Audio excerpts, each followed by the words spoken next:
over time, when you're at a job, you realize things that you didn't notice the first time, and you start to evaluate whether you should stay there or not. Well, I have seen patterns in my case and a lot of other people's cases, and there's three things that you want to notice, right? And once you notice these things, it's probably time to leave your job, right?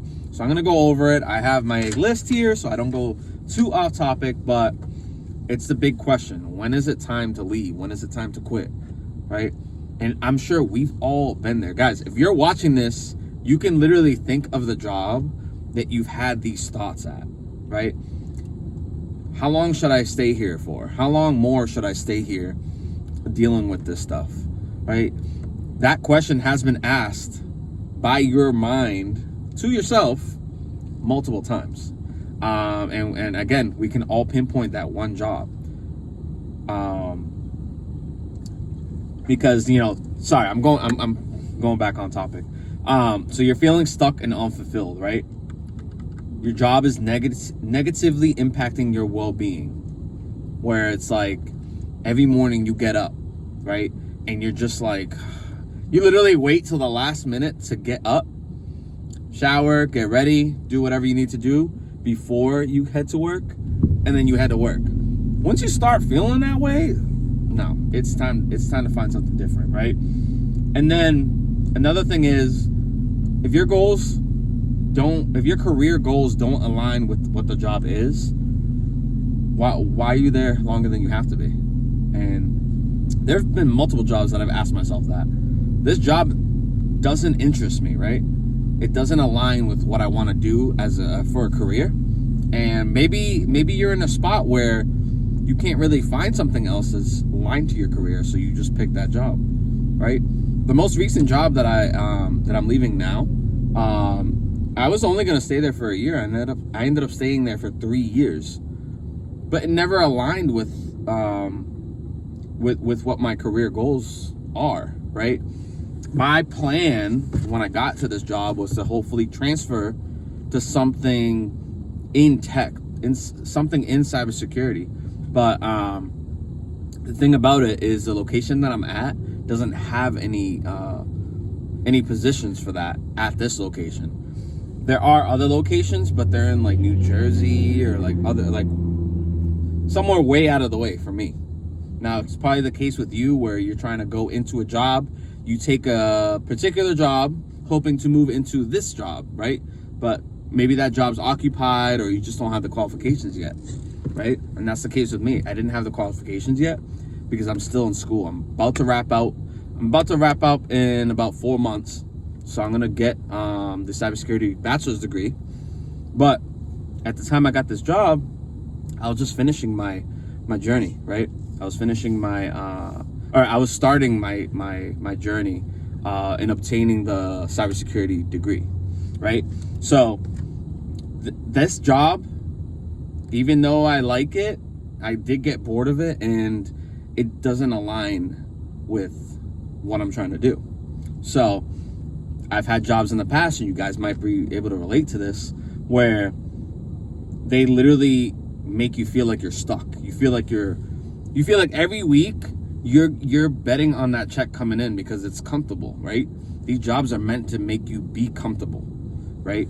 The goal, and I don't know why they don't teach this in school, right? And I'm not one of those creators that blame everything on things in the past, right? I'm not trying to blame school for not teaching certain things, but a lot of people would go straight to the point, right? They'll go straight to whatever they want to get into, but because nothing like this is taught, like we don't get taught how to check our credit, how to take out loans, how to do a bunch of things. You don't get taught a lot of the things in school. A lot of those things you learn on your own through mistakes, right? You get your first car, and let's say your interest rate's 30%. You're probably like, oh, that's not that bad. When you get older, you realize 30% is freaking crazy. You have to have really bad credit to get 30% interest rate. You start to notice certain patterns, right?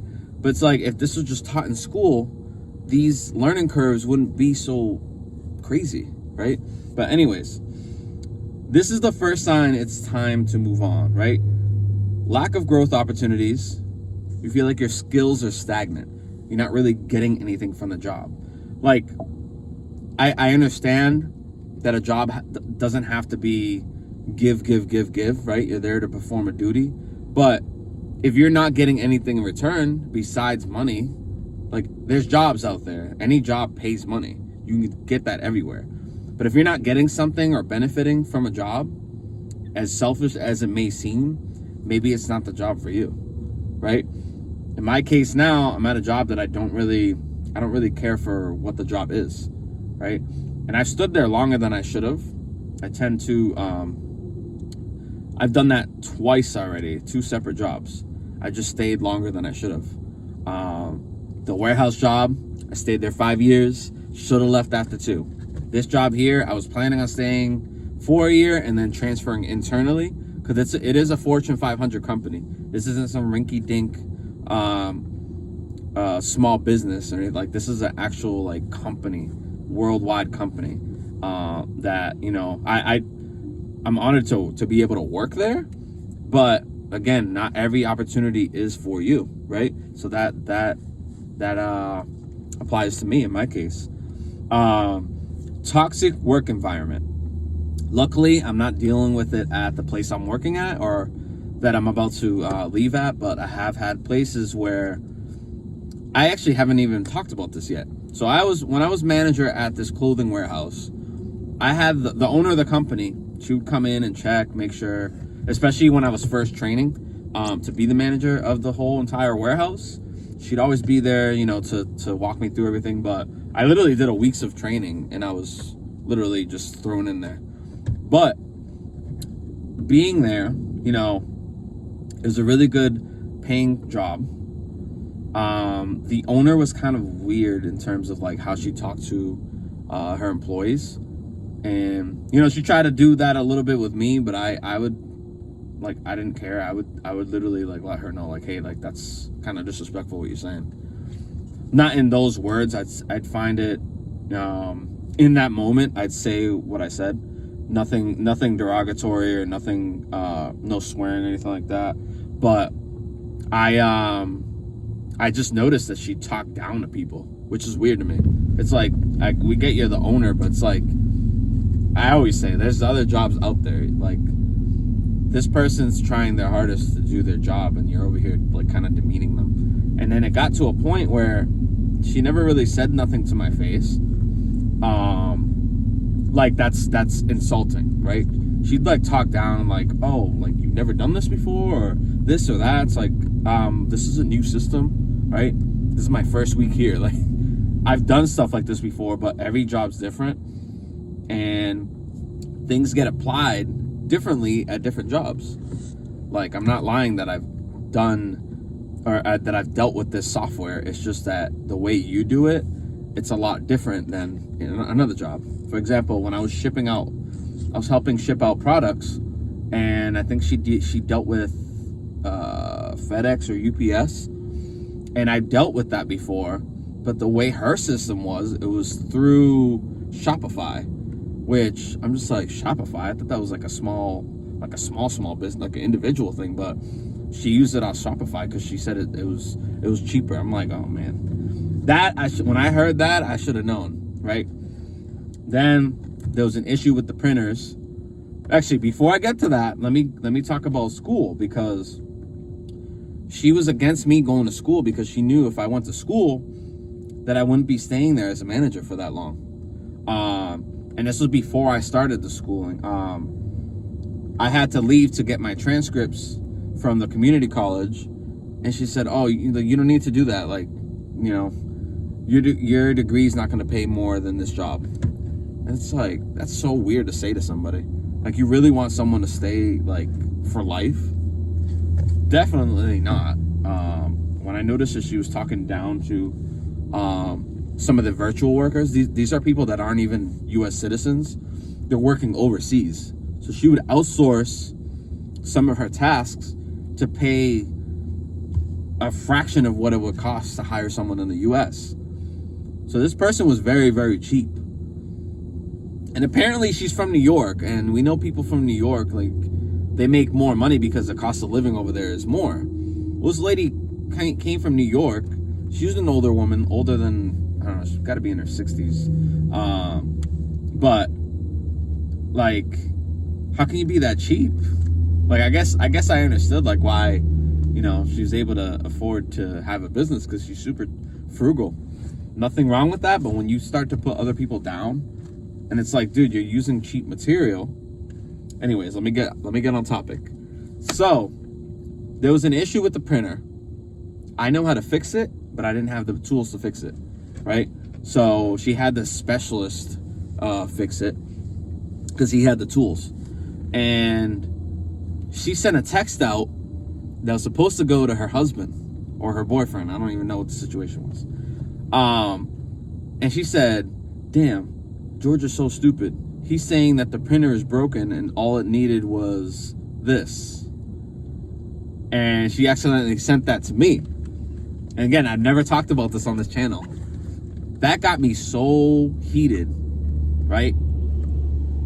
I sent her a text back, and I want to go on my phone to see if I still have the text. But I went in and I sent her a text back saying, I'm not stupid. The technician literally told me that you're using aftermarket cartridges, so the printer is not able to read those cartridges because they're aftermarket.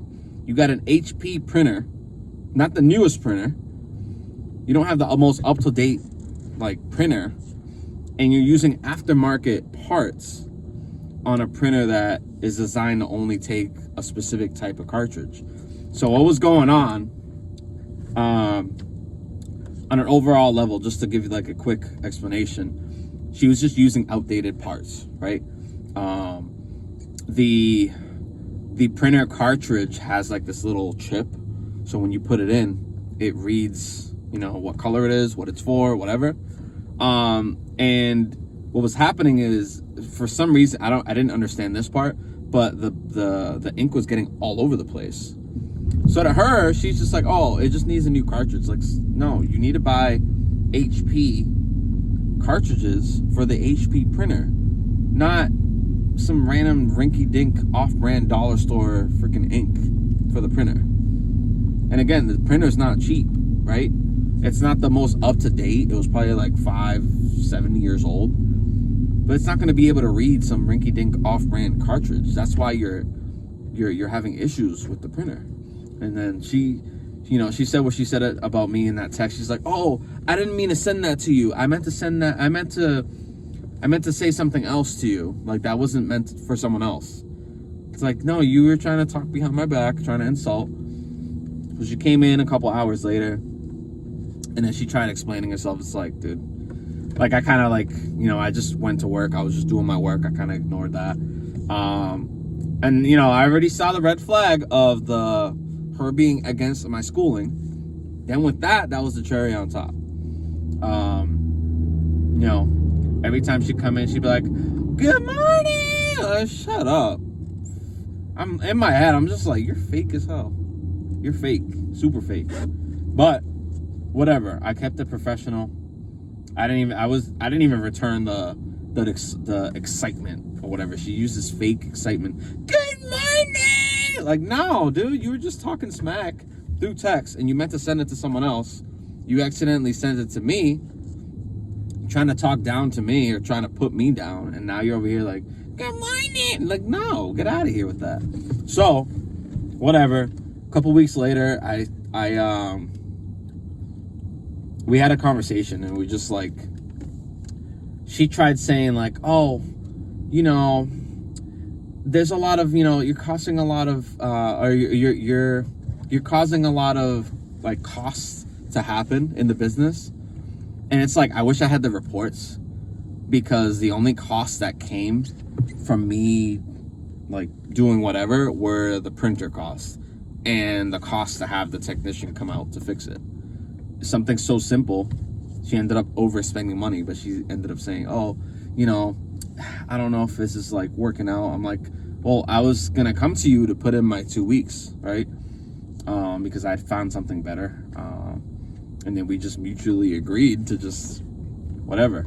So that's the story on that. And I've never told that story on YouTube, but that was one of the worst jobs that I've ever had in terms of like the owner of a company. Like, I've never had anyone that cheap, that rude to people all around.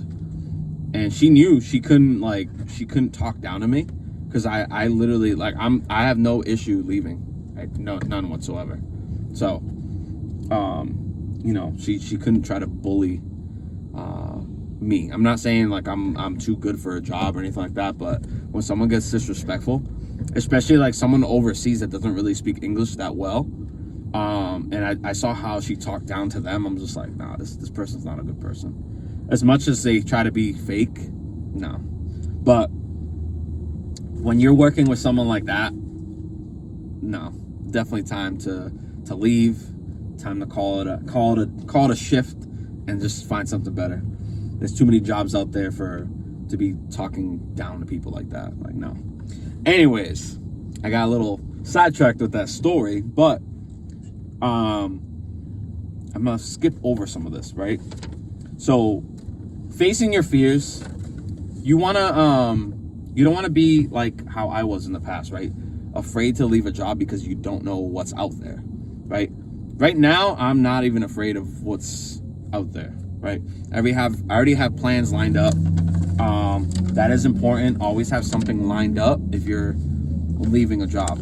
Try to find it months in advance if you can. You know, you're going to be losing that income, right?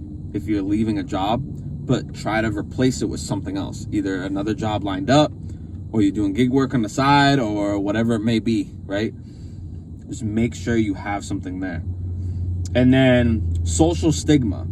You might feel pressured by others to stay at a job that you don't enjoy. Life is too short. If you're not enjoying a job, if you're not happy there, if you're not waking up every morning excited to go to work, because there are jobs that can do that for you. But if you're not getting that, like, if you're not happy at a job, just you need to think of your escape plan. You need to think of what's next, because the more you stay there, the weeks are going to go by. Then you're like me at a warehouse 5 years later. Then you're like, damn, I should have left that year too, right? So leaving the warehouse, both warehouse jobs, best decisions I've made ever at a job. And then you want to find clarity and confidence, right? Reflect on your values. Find out what's important to you in a job. Do you enjoy helping people? Do you enjoy solving problems? What is it about a job that brings you fulfillment, right? Some people love taking care of other people, right? Medical field's for you, or customer service is for you. Maybe you just like to solve problems, being a technician, being a cell phone repair person, or mechanic, or anything like that, right? There's different things that people find interesting, and you just got to find what that is for you, right? Develop a plan and just plan that transition, right? Maybe you're working from, my first job was at McDonald's. Maybe you're going from McDonald's to an IT job, right? Figure out how that transition is going to work and develop a plan on how to get there from point A to point B, right? And then build a network, right? Depending on where you are, there are people in positions that you want to eventually be at, right? Network with people. Create a LinkedIn profile and network with people, because you never know what opportunity can arise if you know this person and they're actually a hiring manager and they have an opening and they notice that, you know, you have interest in this, that, and you'd be a good fit. You never know if that situation can happen to you. So just network. If there are people that have similar interests or similar career goals, network, right? And then one of the last things is taking the leap, right? Consider all possible paths, and, you know, have multiple options when it comes to jobs, and just try to predict what's going to happen, right? You're not a fortune teller or anything like that, right? None of us are. But Try to anticipate what's going to happen. If I go work at this job, what's going to happen if I go here? Or what's going to happen if I go here? Like, am I going to be able to get constant raises, opportunities? Can I transfer laterally within the company? Those are all things you want to think about, right? And try to add value to yourself. Make yourself more valuable. If you feel like you go to a job and you don't think people take you too serious or don't think you can do this thing, work to prove them wrong. That's part of the reason why I started my degree. I'm more than a warehouse person. I'm more than a driver. I'm more than what these jobs label you as, what the position is. Like, I'm more than that. So I'm going to do this, add value to myself, and prove people wrong. Even though those people go home, they might not think about you. Use that as motivation, right? If you're at a job and they don't see you more than someone who just flip fries, right? You work at McDonald's. Oh, that's just a McDonald's worker. Prove people wrong. Like, that's your name. Like make your last name mean something, right? And again, don't be stuck in a place and not try to improve yourself. Work on your resume. Make sure you're updating it. If you're looking at a resume, would you be able to say, oh, like, this person has a lot of skills? Or would you think, oh, damn, this person's not a good person, right? Try to update your resume and figure out what your weak points are and work on those. And then the last thing is just trust your gut. If you feel unhappy at a job, just work on finding something else. You don't have to up and leave, but work on something that is going to get you the skills to get you to the next job or career that you're trying to get to, right? Planning is going to be your best friend. If you plan everything and you know what you're doing, things are going to work out well, right? So hopefully that helps anyone in a position where you're stuck at a job, you feel like you don't know what to do. Just try to take these things seriously, and those are signs that it's time to leave a job, right? Once you start seeing those signs, it's time to go bye-bye. Hope you guys have a good rest of the day. I'll catch you on the next video, guys. Take care.